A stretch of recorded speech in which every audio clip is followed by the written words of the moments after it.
Y Y study academy में आपका स्वागत है। आपके लिए लेकर आए हम जीके जीएस का PYQ एसएससी जीडी 2024 और 2025 में पूछे गए विभिन्न क्वेश्चन। तो आइए स्टार्ट करते हैं आज की क्लास को। और आपका पहला क्वेश्चन है, निम्न में से किस राज्य में थाईपुसम उत्सव मनाया जाता है? यहाँ पर आपका आंसर हो जाएगा थाईपुसम नामक उत्सव। दोस्तों ऑप्शन गलत है, यहाँ पर तमिलनाडु राज्य में मनाया जाता है। थाईपुसम नामक उत्सव आपका तमिलनाडु राज्य में मनाया जाता है। साथ ही फसल कटाई के उपरांत आपका पोंगल नामक उत्सव भी तमिलनाडु में ही मनाया जाता है। अगला क्वेश्चन है, 2011 की जनगणना के अनुसार किस पूर्वोत्तर राज्य की साक्षरता दर सबसे अधिक है?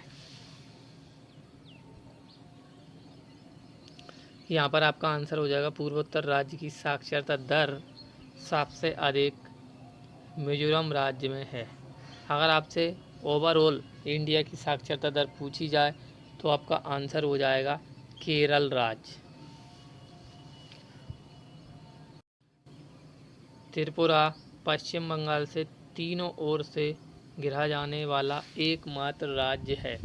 एक सींग वाला गैंडा और काजीरंगा राष्ट्रीय उद्यान है जो असम राज्य में स्थित है।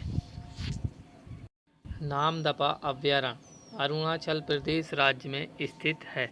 अरुणाचल प्रदेश राज्य की सबसे कम घनत्व वाला राज्य है। 17 व्यक्ति प्रति वर्ग किलोमीटर।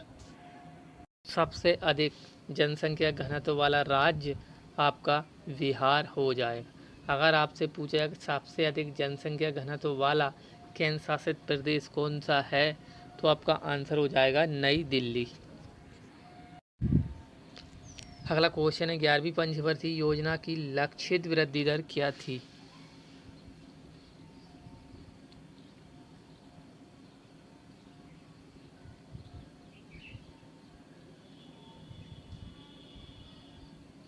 यहाँ पर भी दोस्तों आपके ऑप्शन गलत है।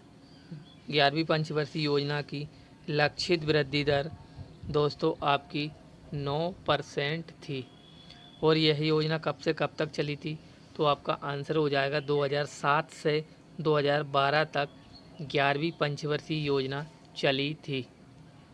सबसे पहले योजना आयोग की स्थापना 15 मार्च 1950 ईस्वी में की गई थी। और इसके पहले अध्यक्ष कौन थे, तो आपका आंसर हो जाएगा पंडित जवाहरलाल नेहरू। जबकि योजना आयोग के पहले उपाध्यक्ष गुलजारी लाल नंदा थे। अगला क्वेश्चन है, विनिमय माध्यम के रूप में कार्य करना खालिस्तान का एक महत्वपूर्ण कार्य है। तो यहाँ पर आपका आंसर हो जाएगा विनिमय माध्यम के रूप में कार्य करना मुद्रा का एक महत्वपूर्ण कार्य है। मुद्रा के बिना आप वस्तु विनिमय नहीं कर सकते वर्तमान समय में। अगला क्वेश्चन है, निम्न में से किस पंचवर्षीय योजना में न्यूनतम आवश्यकता कार्यक्रम शुरू किया गया था?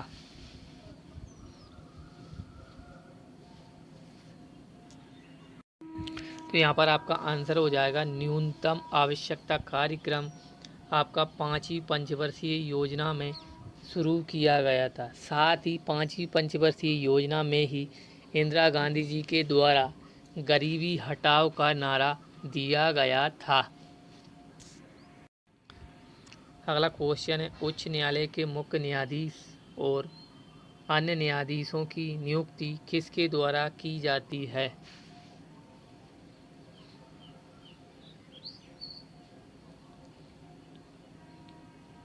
तो यहाँ पर आपका आंसर हो जाएगा उच्च न्यायालय के मुख्य न्यायाधीश और अन्य न्यायाधीशों की नियुक्ति राष्ट्रपति के द्वारा की जाती है। भारत के राष्ट्रपति पद का वर्णन भारतीय संविधान के अनुच्छेद 52 में है। जबकि प्रधानमंत्री पद का वर्णन भारतीय संविधान के अनुच्छेद 76 में बताया गया है। और उच्च न्यायालय किसी राज्य में एक उच्च न्यायालय होगा, इसका वर्णन भारतीय संविधान के अनुच्छेद 214 में बताया गया है।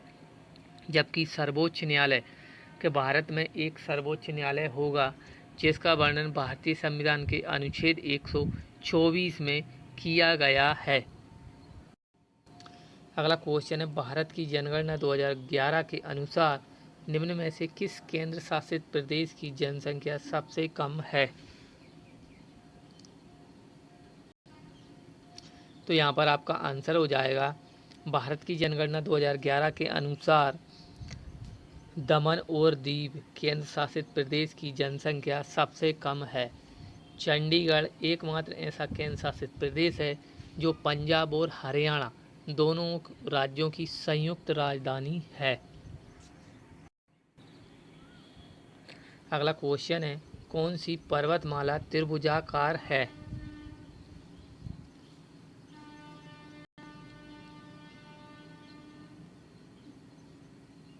यहाँ पर आपका आंसर हो जाएगा, त्रिभुजाकार पर्वतमाला सतपुड़ा पर्वतमाला है। अरावली पर्वतमाला विश्व की सबसे पुरानी पर्वतमाला है, इसलिए इसको अवशिष्ट पर्वतमाला के नाम से भी जाना जाता है।